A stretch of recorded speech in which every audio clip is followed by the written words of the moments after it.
Yo,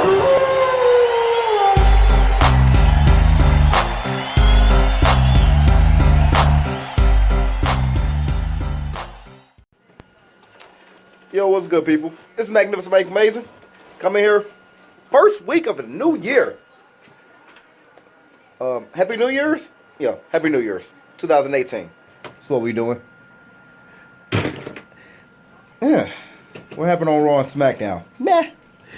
I did watch NXT. While I watched some of it. It was pretty much just a flashback episode of 2017, and that's it. It wasn't really nothing to talk about. And I just got off work, kind of happy because I didn't have to go to my second job, which is. Yay! No second job. The streak continues. If you're on my Facebook, you know exactly what I'm talking about. If you're not, then you're like, the streak continues. Undertaker's streak's been over for quite some time. Shit happens. But what happened on Raw? Raw started off with Kurt Angle, like it starts off every week with Kurt Angle. But start with Kurt Angle, he's just saying that the women's Royal Rumble match will be 30 women. Same rules for the women, happy with the men, blah, blah, blah, blah. So, what does they say? I think it's at least 10 females are gonna either return or get called up because of the fact with adding SmackDown and Raw's females. If you take off Maurice, who's out with being knocked up, and someone else, can't remember who it is. I think it's Maurice and one of the Bellas. No, it's Maurice and someone. If you take Maurice out and the other girl out that's clearly not going to be in a Royal Rumble, if you take those two out, you have 10 spots left, which means I say 5 call-ups and 5 returns. We can guarantee that Nikki Bella is going to be in it. Guarantee Nikki Bella is going to be in it. Now, Brie is the question. Nikki, duh. I can see a few call-ups from NXT. Ember Moon, maybe one. The duo girls from Australia down under. They're going to be there. So we can see that. But other than that, we don't know. Then Jason Jordan came out. The Bar came out to Kurt Angle and said, hey, you are favoritism with your son. You're playing favorites. You're letting your son do whatever he wants to do, blah, blah, blah, blah, blah. Then that's when his son came out and said, all right, my dad, we never play favoritism. So and so. For matter of fact, he don't play favoritism so much that I want a match tonight. And his dad gave him the match. So, that was that. Then Seth Rollins came out and said, listen here, kid. We tag team champions now. Means I gotta somewhat give a shit about you. Which means don't come out here by yourself and get your ass whooped. Because I don't want to lose these championships. And that's what's that. Then Bray Wyatt took on Apollo Crews with a match that looked like Apollo Crews might have something to go for himself. Then he lost again. And then crazy ass Matt Hardy was on the Titantron and did crazy ass Matt Hardy shit. Asuka beat up Alexa Bliss. Well, Alexa Bliss looked like she was going to win, but Asuka won. Braun Strowman beat up Heath Slater and Rhino because, well, he was bored. Roman Reigns took on Samoa Joe. He actually won this match, but Samoa Joe was trying to get Reigns disqualified, and if Reigns was going to get disqualified, he would have lost the championship. So, but he didn't. Then he didn't get disqualified. He even pushed the ref. Okay. Samoa Joe had Roman Reigns in some move and pushed Roman Reigns to the referee, trying to get him disqualified. The referee, he was about to. Reigns said, no, I didn't do anything. So on and so forth. And then while they were still jibber-jabbing, trying not to get disqualified, Samoa Joe ran at Roman Reigns, and this was Roman Reigns actually pushed the referee to get the referee out the way so he does not get smashed by Samoa Joe. But the referee was being cool. The referee was a man. He wasn't a little bitch. He was a man. Understood what the hell was happening, so he didn't disqualify. Then Cedric Alexander, he came out and started jibber-jabbing with Drew Gulak and Arari Davari. I'm not calling his fucking name. Arari Davari, whatever. His name is Davari. And then they said, if you can get a tag team partner, we'll have a match right now, blah, blah, blah, blah. And then that's when Goldust came out, who is not a 205 Live. He's not a cruiserweight. He just came out. So maybe this is going to be different, where they're going to start this year interacting with the cruiserweights, being with the other superstars other than playing like it's the We're Small Boys Club. PMS came out. Titantron and said they're going to be in the Royal Rumble. So, you know, PMS has always got to make his way into something. PMS got to make his way into a Royal Rumble. That's funny. That's PMS. It is what it is. Then Elias and the Mizrahi had to take on Finn Balor, but Finn Balor had to find himself some fucking partners. So Finn Balor said, "Hey, I think I found some people. I found a couple good brothers.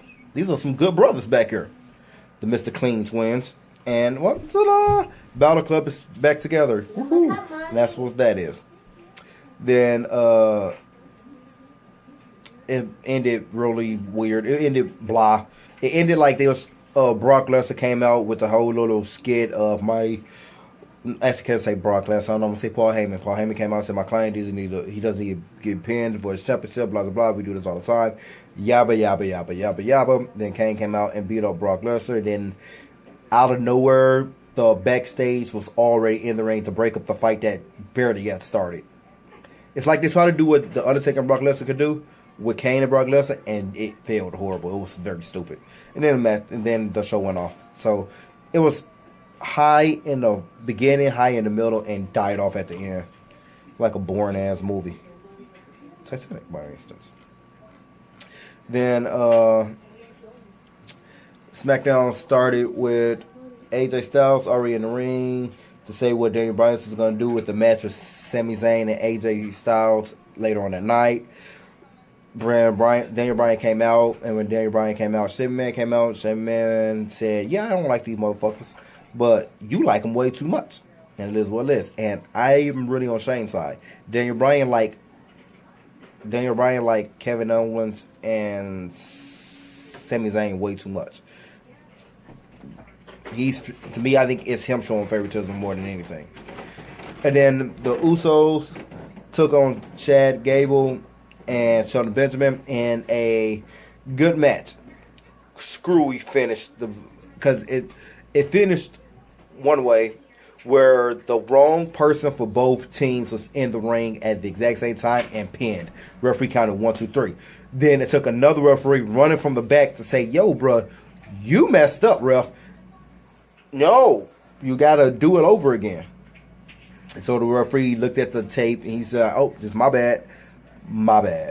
So then they restarted the match, and then the Usos kept the championships.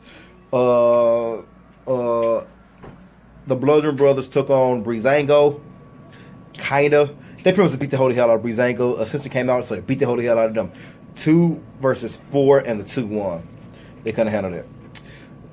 Xavier Woods took on Aiden English for the United States tournament. It was an eye match. Xavier Woods won, which was a surprise. I figured they would give the Aiden English, but Xavier Woods won.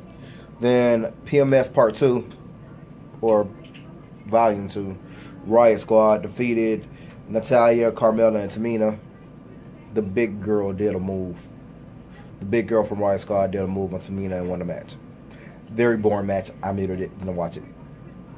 Then for the main event, it was Sami Zayn versus AJ Styles with Kevin Owens, Daniel Bryan, and Shane McMahon all ringside. Kevin Owens interfered in the match. He interfered in the match and tried to interfered a few times, but his big time was when he tried to keep the referee from going in the match to count the pin. So Kevin Owens got right in the way to keep the referee. Shane McMahon seen it. Daniel Bryan seen it too. If you look at Daniel Bryan, he sees it also. So Shane McMahon pushed Kevin Owens like, "Yo, bro, get off the referee. What are you doing?" So on and so forth. And then Shane McMahon said he went to the ref and said, "Yo, you should eject Kevin Owens from the match." Then Daniel Bryan came out of nowhere and said, "Well, Kevin Owens got to leave. Shane, you should leave." Why? Shane McMahon's not interfering in the match. Kevin Owens is interfering in the match. Why should Shane leave? That didn't make no sense. And then all while this is happening, Sami Zayn happened to catch AJ Styles slipping and gave him the Halua kick, and Sami Zayn won. And then that's when AJ Styles got the match and said, "Yo, Shane McMahon, Daniel Bryan, you're pissing me off. You guys are bickering like a little bunch of girls. Say, I don't care what. Something needs to happen. I'll fight Kevin Owens and Sami Zayn. It's 2-on-1 match, so on and so forth." The Daniel Bryan was like, "Haha, Eureka, that's it." So now it's gonna be Kevin Owens and Sami Zayn versus AJ Styles for the WWE Championship at Royal Rumble. AJ Styles didn't say none of that shit.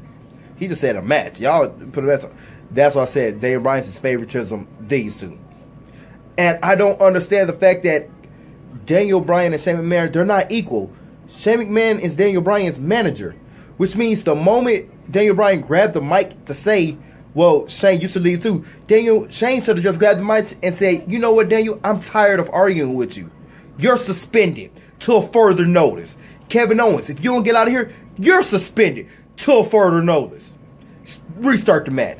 That's what Shane McMahon should have did. Shane McMahon is McMahon. He should throw his power around. I don't care what people say. Still the McMahon. Throw your power around, player. Your sister do it all the time. Your dad do it all the time. Even your brother-in-law that's banging your sister does it all the time. Throw your power around. Daniel Bryan is stepping out of his lane. And Shane McMahon needs to address it fast. And stop being Mr. Nice Guy to Daniel Bryan. Because Daniel Bryan is getting up here when he's down here. Snap that ass back and play. But that's Mike's take for this week. The first week of 2018, which is so funny to say. 2018. And I know y'all probably asking, God damn, nigga got a big ass forehead. Well, I do. I got a lot of forehead. I got a lot of forehead. But a lot of people say, well, it's because you got a receiver hairline. No, I ain't got a receiver hairline. My hairline's pretty good. I ain't losing no hair. Again, my afro is nice and I will cut my hair, but it's cold outside, and I live in Wisconsin. Just means I'm not cutting shit. But anywho, like I said, that's Mike's take for this week, and I'll be back next week. And I can't wait to the Rumble because that's gonna be nice. And to sweet me, bro. Yes, to sweet me, bro. You goddamn right. Mike's out, yo. Peace. You're looking at the real deal now. Gonna kick this sorry ass out.